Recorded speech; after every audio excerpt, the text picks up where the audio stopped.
आपण पाहताय महाराष्ट्र खबर न्यूज। या बातमीचे प्रायोजक आहेत श्री गणेश ज्वेलर्स अँड सराफ हडपसर पुणे। महाविकास आघाडीचे उमेदवार प्रशांत जगताप यांच्या प्रचारार्थ मुंढवा मांजरी रोड झेड कॉर्नर येथे जाहीर सभेचे आयोजन करण्यात आले होते। राष्ट्रवादी काँग्रेस पार्टी शरदचंद्र पवार पक्षाचे महाराष्ट्र प्रदेश अध्यक्ष जयंतराव पाटील यांच्या प्रमुख उपस्थितीमध्ये हडपसर विधानसभा मतदारसंघाची विजय निर्धार सभा संपन्न झाली। यावेळी जयंत पाटील यांनी विरोधकांवर सडकून टीका केली आहे। लोकसभेत फटका बसल्याने शिंदे फडणवीस पवार त्रिकुटाने राज्याच्या तिजोरीचे दारे बाजूला ठेवून घोषणांचा पाऊस सुरू केला।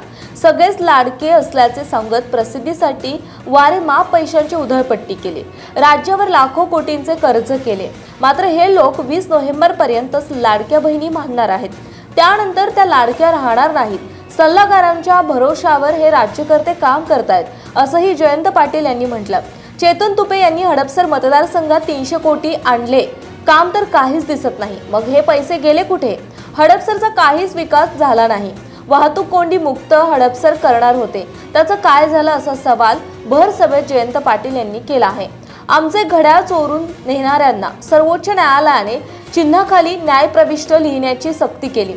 हे जगातील पहिलेच उदाहरण असावं। ज्यांनी राष्ट्रवादी पक्ष जन्माला घातला त्यांना त्यापासून तोडण्याचा पाप भाजपने केले। त्यामध्ये ज्यांना आम्ही मोठे केले तेच लोक होते। मात्र आजही 84 वर्षाचा हा योद्धा दिवसाला 4-5 सभा घेतो। अकार्यक्षम गद्दार आमदाराला घरी बसवायचे आहे। पवार साहेबांच्या नावावर निवडून येऊनही चेतन तुपे यांनी पक्षाशी गद्दारी केली। या संघर्षाच्या काळात आम्ही पवार साहेबांची साथ सोडलेली नाही। याच निष्ठेचे आणि माझ्या कामाचे फळ मला मिळालेली उमेदवारी आहे। पवार साहेबांविषयी वाईट साईड बोलणाऱ्या तुपे यांना धडा शिकवायचा आहे।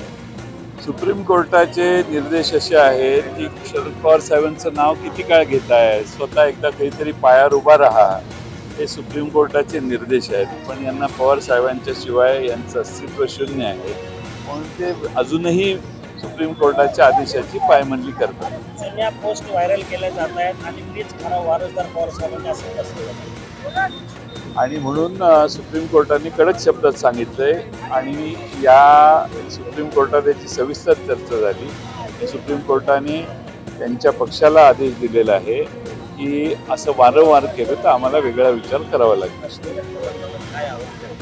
प्रशांत जगताप हे लढवय्ये आहेत।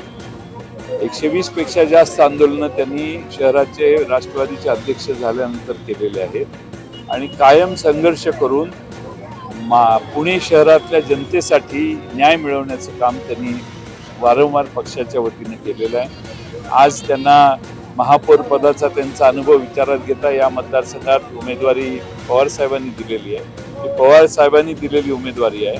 कोणत्याही परिस्थितीमध्ये या मतदारसंघामध्ये प्रशांत जगतापांच्या मागं ज्या पद्धतीने लोक पाठिंबा देत आहेत, मला खात्री आहे की प्रशांत जगताप या मतदारसंघात विजयी होईल।